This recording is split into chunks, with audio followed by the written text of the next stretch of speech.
आप सब लोग प्रिंसिपल और टीचर्स हैं डीएवी स्कूल के ना, काफ़ी सारे हैं और सब इसके अधिकारीगण हैं। मैं आपको अपने स्कूल की कुछ चीज़ें बताता हूँ। मैं डीएवी स्कूल शिमला से हूँ और 5th स्टैंडर्ड से मैं 11वीं क्लास तक हिंदी मीडियम स्कूल था मेरा डीएवी स्कूल। पढ़ाई में बिल्कुल अच्छा नहीं था, बिल्कुल घबराने की बात नहीं है अभी। और 38% मार्क्स से ज़्यादा कभी नहीं मेरे को लाइफ में। मैं खेलकूद में भी नहीं अच्छा था। एक दिन मेरे पीटी टीचर सदा सिंह जी थे, वो मुझे दौड़ता हुआ देख के बोले रुक जा, तू अकेला दौड़ेगा तब भी सेकंड आएगा।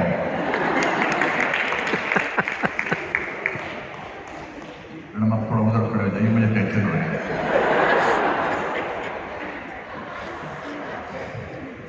आप मुझको देख के बहुत एक्साइटेड है, मुझे भी बहुत अच्छी खुशी बात है। नहीं आप तो मैं जो भी आज हूँ, मुझे मैं इसलिए नहीं बोल रहा क्योंकि मैं आप स्कूल के फंक्शन में आया हूँ। मैं जो भी आज हूँ मैं अपने स्कूल की वजह से।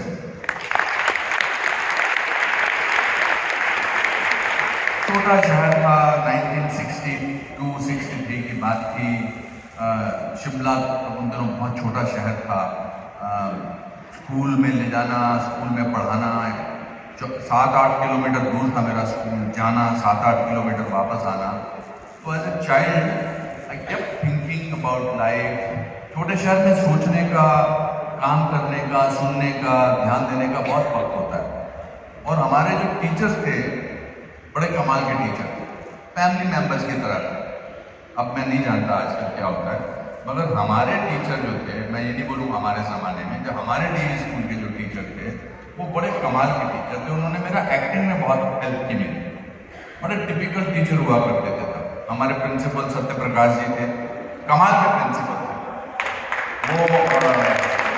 मेरे टीचर मुनीलाल जी, जयराम जी, रामलाल जी, हरदर्शन सर, ये मुझे सब याद है और बड़ी पूरी अच्छी तरह से याद है। मुनीलाल जी जो थे वो हमारे को हिंदी पढ़ाते थे, जयराम जी हमको ज्योग्राफी पढ़ाते थे, रामलाल जी मैथ्स पढ़ाते थे, हरदर्शन सर केमिस्ट्री वगैरह पढ़ाते थे। और मैंने डंडे बड़े खाए। इनफैक्ट मैंने स्कूल के ज़माने में इतने डंडे खाए हैं कि अगर भारत सरकार को पता लग जाए तो मुझे स्वतंत्रता सेनानी घोषित कर दें। और ऐसा नहीं था कि अभी तो डर लगता है आप सबको, मुझे लगता है डर लगता है कि आप डांट भी नहीं सकते, मगर जो उन्होंने डंडों ने मुझे सिखाया है वो मुझे कोई किताब नहीं सिखा सकती। मेरी माँ भी मारती थी।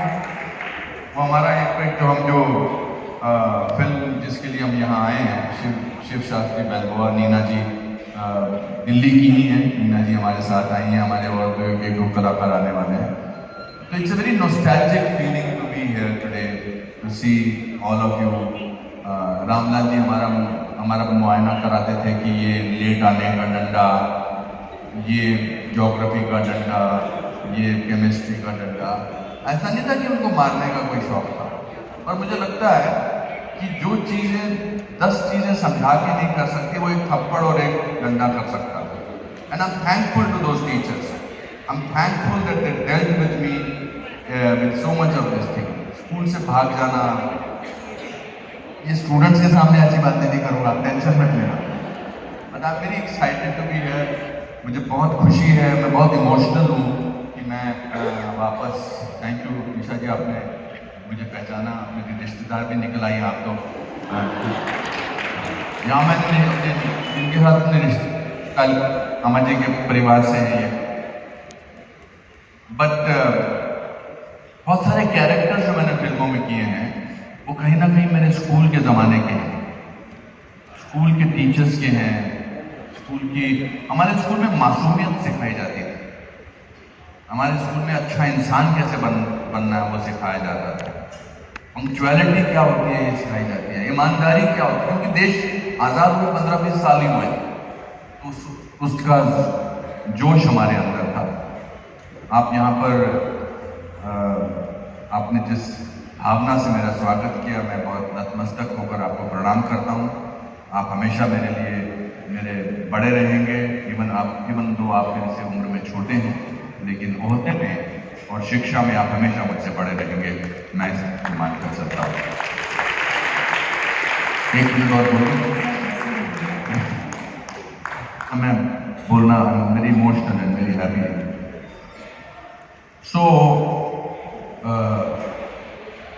तो अब मैं आया तो ये बोलने था कि आप मेरी फिल्म देखना, मेरी फिल्म को प्रमोट करना, मगर सडनली मुझे लग रहा है वो नंबर 2 हो गया।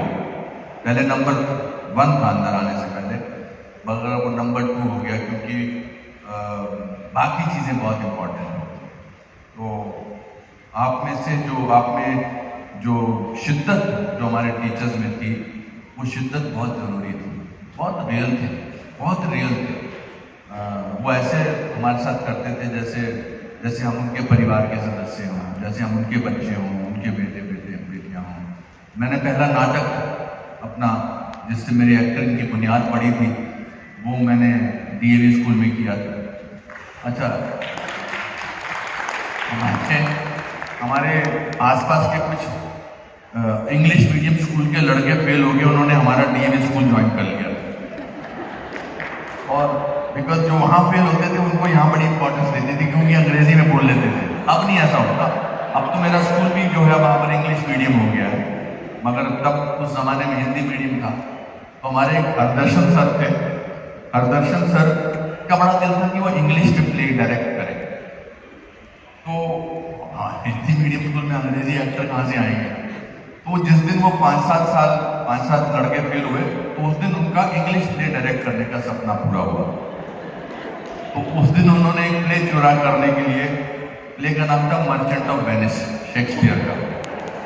और चूंकि मैं रिहर्सल में समोसे और चाय वगैरह लेके जाता था, तो हरदर्शन सर ने कहा कि तू भी एक रोल कर ले। तो मैंने कहा जी मेरे को तो अंग्रेजी नहीं आती। कहता नहीं कुछ नहीं है, क्लर्क ऑफ द कोर्ट का है तेरा रोल, तुझे खड़े होकर चार्जेस पढ़ दें, charge number 1, charge number 2, charge number 3 पढ़ के बोल देना। मैं बड़ा खुश था। नाटक शुरू हो गया, पर्दा खुल गया, तो मेरे पिताजी बड़े उम्मीद से देख रहे कि अब हमारा बेटा कमाल का काम करेगा। तो जज को बोलना था clerk of the court read out the charges. तो जब मेरा सीन आया तो जज ने कहा clerk of the court read out the charges. तो वो पेपर गायब हो गया था। तो मैंने जज को कहा, चलते प्ले में प्राइज डिस्ट्रीब्यूशन था, thou read out the charges, teacher said that yesterday. तो जज ने कहा ये मेरे पास तो कागज नहीं है, ये क्या बात कर रहा है? उन्होंने कहा no clerk of the court you are suppose to read the charges. तो मैंने थोड़ा रोते हुए बोला, मैंने कहा thou read out the charges, principal said that yesterday. तो मैंने 8 लाइनों में 27 मिस्टेक्स की और लोगों को लगा कि ये कुछ कॉमेडी बन रही है प्ले। उस दिन हीरो ऑफ द प्ले मैं था।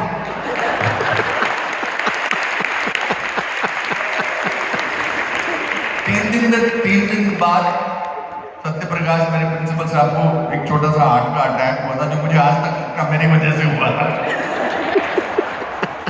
मेरी बुनियाद वहां से पड़ी है। तो आई थिंक सफलता जो है जरूरी नहीं है हर काम में मिलना शुरू से। आजकल तो 97% मार्क्स भी बहुत कम लगते हैं, मैं तो 38% लेके निकल आया था। So now we will talk about my film Shiv Shastri Balboa. एक छोटे शहर के मध्य प्रदेश के इंसान की कहानी है।